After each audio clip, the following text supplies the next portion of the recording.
এই আমাদের চলতি যে প্রচার সভা, গোটা সাবরুম মহকুমাতে আমরা ঘুরব, কিন্তু খুব সংক্ষিপ্ত সময়ে এই হরিণা বাজারে আমরা মিলিত হয়েছি। এই সভার মাননীয় সভাপতি, হরিণা বাজারের শুধু ব্যবসায়ীবৃন্দ, পথচারী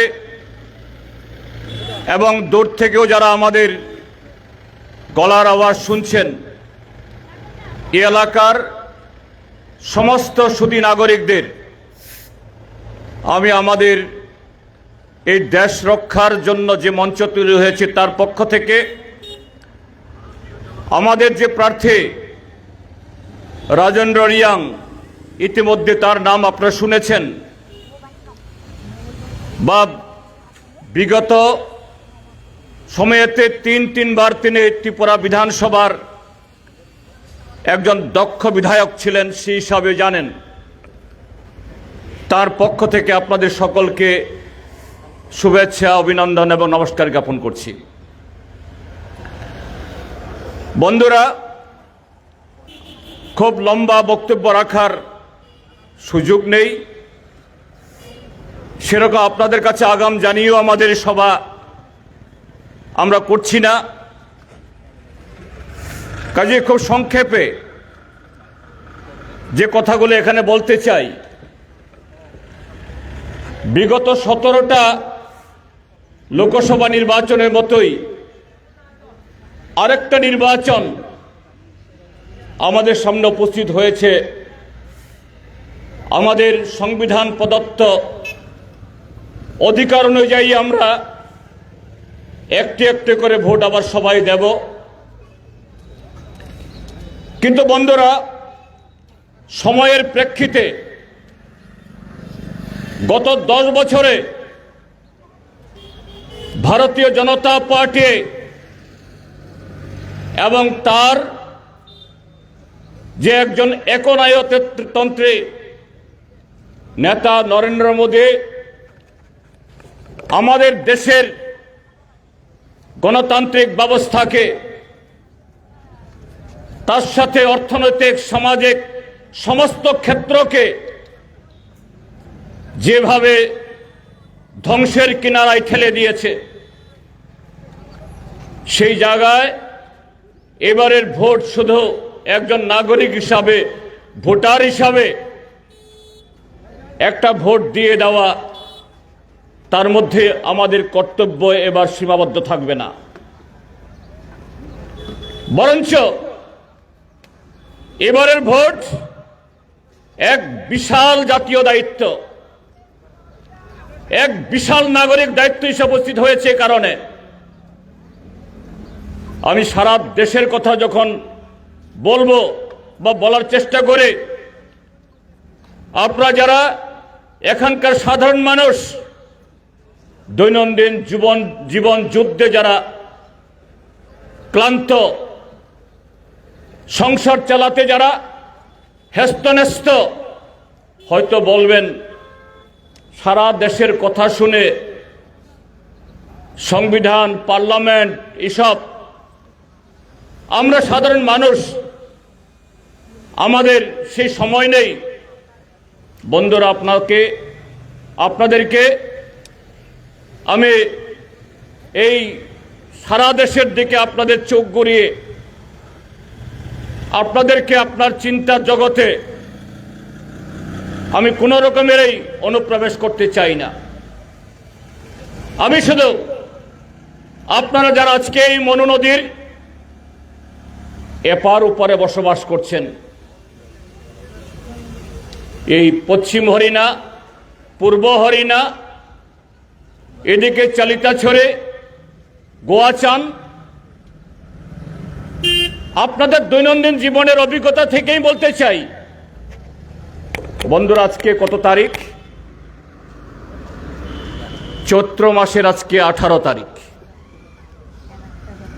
হ্যাঁ, 28 তারিখ। হ্যাঁ, 28 তারিখ।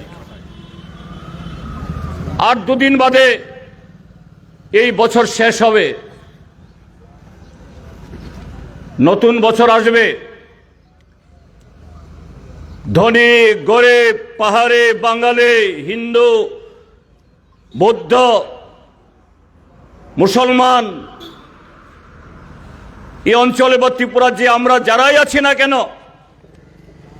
এই সময়েতেই হাত ধরাধরি করে মুসলমানদের রমজান মাস বা এই ঈদ, হিন্দুদের গাজন, তারপরে নববর্ষ, ত্রিপুরাদের গড়িয়া, বিশিকতাল, বৌদ্ধদের সাংরেং, ধনী হোক গরিব হোক, এই সময়েতে আমাদের ইষ্ট দেবতাদের সন্তুষ্ট করার জন্য আমাদের সংস্কৃতি অনুযায়ী আমাদের আত্মীয় স্বজনকে একটু আদর যত্ন সম্মান দেওয়ার জন্য আমরা প্রত্যেকে মুখিয়ে থাকি। কিন্তু এই টানাটানির সংসারে আমাদের দেশের যে অবস্থা, সেই জায়গায় আমরা সবাই কুলিয়ে উঠতে পারি না। এ রাজ্যে 25 বছর যখন বামফ্রন্ট সরকার ছিল, এই সময়েতে ব্লকের মাধ্যমে, পঞ্চায়েতের হাতে, ভিলেজ কমিটির হাতে নানা ধরনের কাজ আসত। এগ্রিকালচার, হর্টিকালচার, এডিসি, তারাও নানা ধরনের প্রকল্প নিয়ে শ্রমিকদের টানাটানি হতো, টাকা খরচ করতে হবে। কিন্তু এত কাজের লোক পাওয়া যায় না। তারপরও যারা আরো কৃষক, তাদেরও সবজি খেতে কাজ করতে হবে। এই কাজের মধ্য দিয়ে গ্রামীণ মানুষের হাতে নগদ টাকা আসত। গ্রামীণ মানুষ এই নগদ টাকা দিয়ে সোজা দৌড়ে ব্যাংকে গিয়ে জমা দিতেন না। এই গ্রামীণ মানুষ সেই টাকা নিয়ে 500,000 টাকা নোট নিয়ে আপনার মুদির দোকানে, কাপড়ের দোকানে, জুতার দোকানে, আপনার আরো বাজারে নানা ইয়েতে ভিড় করতেন। গ্রাম থেকে গাড়িতে, অটোতে রিজার্ভ করে আসতেন, রিজার্ভ করে যেতেন, লেনদেন হতো। দোকানিরা দোকান সামলাবার জন্য অতিরিক্ত লোক নিয়োগ করতে হতো। বাড়ির সদস্য যারা দোকানে বসেন না, তাদেরকেও কদিনের জন্য দোকানে বসাতেন। আজকে সে দোকানগুলোর চেহারা কি? আজকে চৈত্র মাসের আজকে 28 তারিখে পঞ্চায়েতগুলোতে কোনো কাজ আছে কিনা? নেই। আবার সেই দলের নেতা মুখ্যমন্ত্রী কদিন আগে এখানে হরিণা হায়ার সেকেন্ডারি স্কুলের মাঠে বক্তৃতা করে গেছেন। জোর জবরদস্তি করে, প্রলোভন দেখিয়ে, চোখ রাঙিয়ে মুখ্যমন্ত্রী আসছে, এই মিটিংয়ে না গেলে অসুবিধা হবে। পরে কিন্তু কি হয় আমরা কিন্তু কইতে পারতাম না। চলেন মুখ্যমন্ত্রী আইব। এই হলো মানুষকে তাদের লোক ডাকার এদের স্টাইল। জনসভা হইব, না এলে কিন্তু পরে কি হইব আমরা কিন্তু কিছু কইতে পারতাম, আপনারা কিছু কইেন না। এই মাঠ, হ্যাঁ কিছু লোক তো হয়েছে অবশ্যই, শাসক দল, তাদের চেহারা সুরত দেখলে, মঞ্চ সাজানোর বহর দেখলে কথাবার্তা যে সমস্ত শব্দ চয়ন করেন, প্রয়োগ করেন, এগুলা শুনলে এই দেশে কোনো অভাব আছে বলে মনে হয়? বেকার আছে বলে মনে হয়? জিনিসপত্রের দাম যে আজকে মাঙ্গা, আলু, পটল, ঝিঙ্গা, ডাল, তেল, এগুলা যে হাত দেওয়া যায় না, হাত দিলেই আগুন লাগে। এদের বক্তব্য শুনলে, এই যে শুনলেন গত 8 তারিখে, মনে হয়েছিল? মনে হয়নি। আপনারা যেন স্বর্গে আছেন। তারা এই দেশটাকে, আমাদের ত্রিপুরাজ্যটাকে এরা স্বর্গে তুলে দিয়েছেন। ত্রিপুরাজ্যের মানুষ হলো স্বর্গের অপ্সরা, স্বর্গের। আজকে 11 তারিখ, মাত্র 3 দিন গেল, সেই হরিণা বাজারে, এই বাজারের চেহারা দেখলে, দোকানের চেহারা দেখলে, মানুষের চেহারা দেখলে, সে বক্তৃতার সাথে আপনাদের বাস্তব জীবনের চিত্রে কোনো মিল আছে কি? মিল নাই, কোনো মিল নাই। এই দল আজ থেকে 10 বছর আগে 2014 সালে এইভাবে ক্ষমতা এসেছিল, যুবকদেরকে বলেছে তোমাদের বছরে 2 কোটি করে চাকরি দেব। তাহলে 10 বছরে 20 কোটি চাকরি হওয়ার কথা। কৃষকদেরকে বলেছে তোমাদের সমস্ত ঋণ মুকুব, যাবতীয় ঋণ মুকুব মহাজনের কাছ থেকে নাও আর ব্যাংক থেকে নাও। তোমাদের উৎপাদিত পণ্য সরকার সব দ্বিগুণ দামে কিনে নেবে, তোমার আয় দুগুণা হবে। তারপরে বলছিল আপনাকে এখন 400 টাকা দামে গ্যাসের সিলিন্ডার কিনতে হয়, তার দাম 200 টাকা হবে।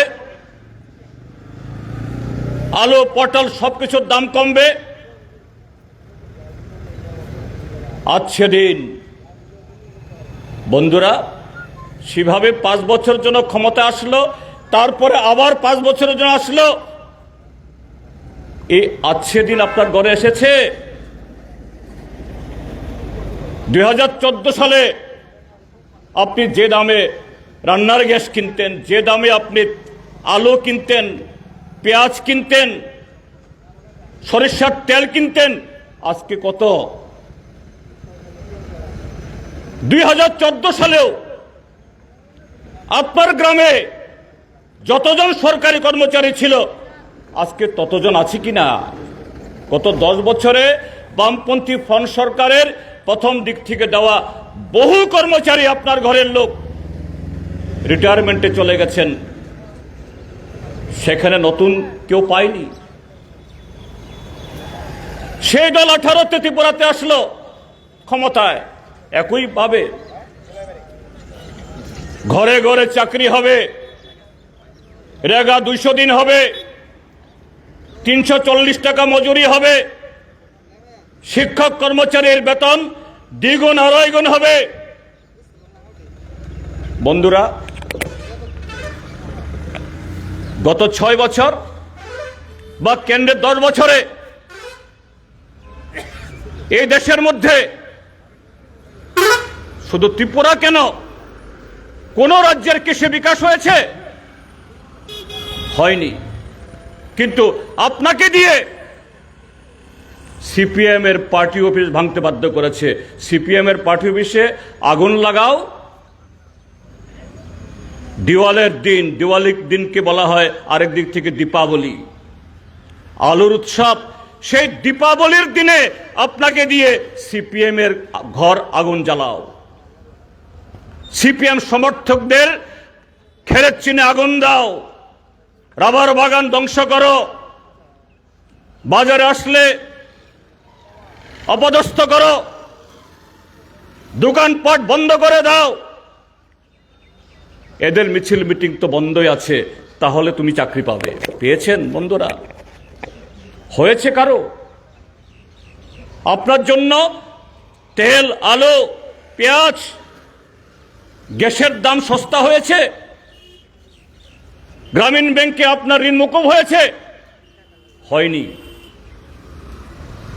সিপিএম এর লোক যেমন আজকে সংকটে, আপনি আরো মহা সংকটে। আপনি তো সিপিএম, তবু তো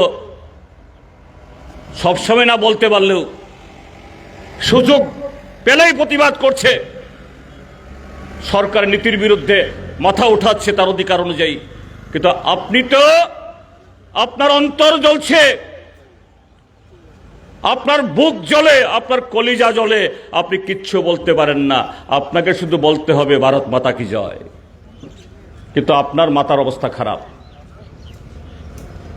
এইভাবে আমাদের দেশের গণতন্ত্রকে, সংবিধানকে, মানুষের অধিকারকে এই নরেন্দ্র মোদী, আরএসএস আজকে ধ্বংস করে একটা হিটলারি রাজত্ব কায়েম করতে চায়, একনায়কতন্ত্র কায়েম করতে চায়, যে একনায়কতন্ত্রে একজনই নেতা। আপনার হরিণাতেও একজনই নেতা হবেন, তারা ঠিক করবেন কে ব্যবসা করবে, কে অটো চালাবে, কে দোকান করবে, কে কি করবে। তাই বন্ধুরা, এবারে নির্বাচন আমাদের সামনে শুধু নির্বাচন না, এই নির্বাচন এই অরাজকতা থেকে, স্বৈরাচার থেকে, গণতন্ত্রহীনতা থেকে, যে স্বাধীনতার জন্য আমাদের পূর্বপুরুষরা হাসতে হাসতে ব্রিটিশ পুলিশের সামনে, গুলির সামনে দাঁড়িয়েছেন, ফাঁসিতে ঝুলেছেন, আন্দামানের সে কালা সমুদ্রের পারে সারাটা জীবন জেল খেটেছেন। একটা মুক্ত ভারত, সেই ভারতে যাকে খুশি তাকে ভোট দেবেন, সেই ভারতে যে কোনো ধর্মচর্চা তিনি করবেন, সেই ভারতে যাকে ভালো লাগে তাকে গিয়ে ফুলের মালা দেবেন, কিন্তু যাকে ভালো লাগে না রাজপথে দাঁড়িয়ে প্রতিবাদ করবেন। রাষ্ট্র তার পাশে দাঁড়াবে, রাষ্ট্র তার পক্ষে থাকবে। আজকে ত্রিপুরাজ্যের মধ্যে সে রাষ্ট্র নেই। আপনার দিন দুপুরে শাসক দলের লোক আপনার দোকানে আগুন লাগায়, পার্টি অফিস ভেঙে ফেলে বুলডোজার দিয়ে, রাষ্ট্র চুপচাপ দাঁড়িয়ে থাকতে বাধ্য হয়। রাষ্ট্র মানে পুলিশ, রাষ্ট্র মানে অফিস কাছারি, রাষ্ট্র মানে সরকারি কর্মকর্তা, যারা জনগণের সে অধিকার সুরক্ষিত রাখার জন্য দায়িত্বপ্রাপ্ত, তাদেরও কোনো সুযোগ নেই, তাদেরও কোনো অধিকার নেই। কাজেই সেই অধিকার ফিরিয়ে আনার ভোট। কাজে এই ভোটে আমরা ব্যবস্থা অনুযায়ী একজন প্রার্থী দাঁড় করাতে হয়, আমাদের প্রার্থীর আজেন্ডরিয়াম।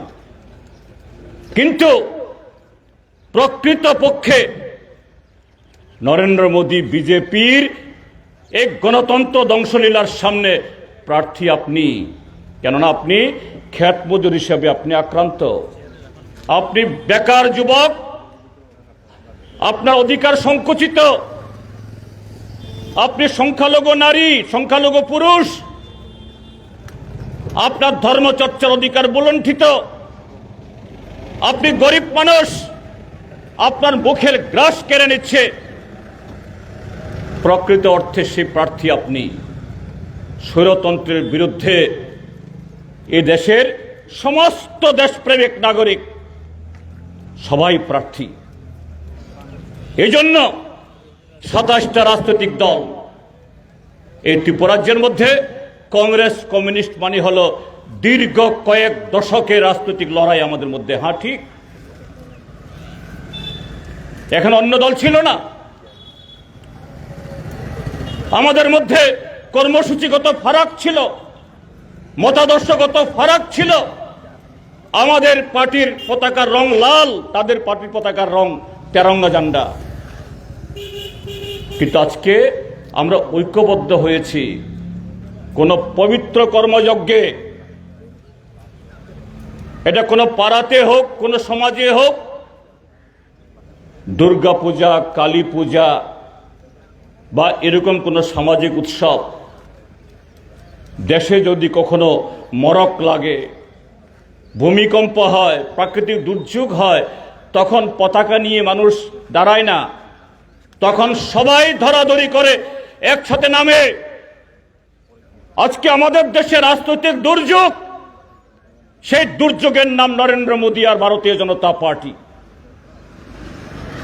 এই দুর্যোগকে হটাতে হবে, তার জন্য সমস্ত মতাদর্শ এবং কর্মসূচির ফারাকের মধ্যেও ঐক্যবদ্ধ হয়ে আমরা এবার এই নির্বাচনে লড়ছি। একটা পবিত্র লড়াই, পবিত্র গণতান্ত্রিক লড়াই। এই লড়াইয়ে হরিণাবাসী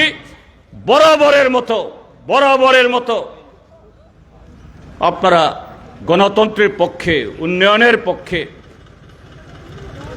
ধর্মনিরপেক্ষতার পক্ষে, অন্যায়ের বিরুদ্ধে দাঁড়িয়ে আমাদের প্রার্থী রাজেন্দ্র রিয়াংকে কাছি হাতরা তারকা চিহ্নে ভোট দিয়ে আগামী 26 তারিখ খুব সকালে, যেহেতু কোনো পবিত্র কাজ আমরা করি সবসময়তে সকালবেলা ঘুম থেকে উঠে স্নান করে, এটাও পবিত্র কাজ। 26 তারিখে সকালবেলা ঘুম থেকে উঠে স্নান করে প্রথম ভোট, তারপর অন্য সব, সেই দায়িত্ব পালন করার মধ্য দিয়ে একজন দেশপ্রেমিক নাগরিক হিসেবে আপনার দায়িত্ব পালন করুন, এই আহ্বান জানিয়ে আমি আমার বক্তব্য শেষ করছি। সবাইকে নমস্কার, ধন্যবাদ। ইনকলাব জিন্দাবাদ।